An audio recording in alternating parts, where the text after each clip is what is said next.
موجودہ حالات کے تناظر میں آپ کی رائے؟ یہ جو موجودہ حالات کے جو معاملات ہیں، یہ کرونا، یہ ہمارے ملک کا مسئلہ نہیں، صرف یہ پوری دنیا کا مسئلہ ہے۔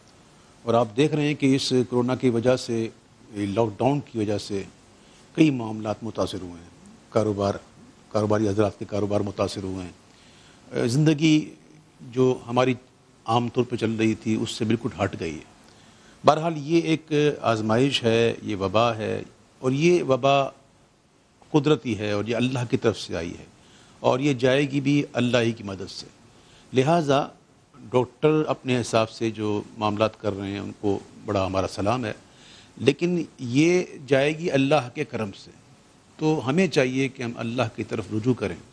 اور یہ جو رمضان اس بار ہمیں عطا ہوا ہے، ایسا رمضان نہ میں نے اپنی زندگی میں کبھی دیکھا، نہ شاید آپ نے دیکھا ہوگا، اور ہم سے بڑی عمر کے لوگ بھی ہوں گے، انہوں نے بھی کبھی ایسا رمضان نہیں دیکھا ہوگا۔ اور میں دعا کرتا ہوں اللہ کے حضور کہ اللہ ہمیں ایسا پھر رمضان نہ عطا فرمائے اور خیر کے ساتھ عطا فرمائے۔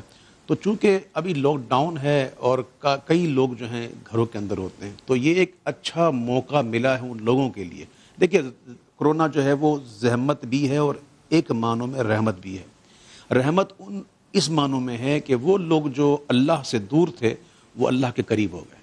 تو میں سمجھتا ہوں جس طرح یہ زحمت ہے تو رحمت بھی ہے، تو یہ ایک سنبھلنے کا موقع ہے۔ اللہ تعالیٰ ہمیں کہہ رہا ہے کہ سنبھل جاؤ۔ ہمیں چاہیے کہ ہم اپنی پوری جو ہر لحاظ سے رجوع کریں اللہ کی طرف، اس کی بارگاہ میں معافی مانگیں،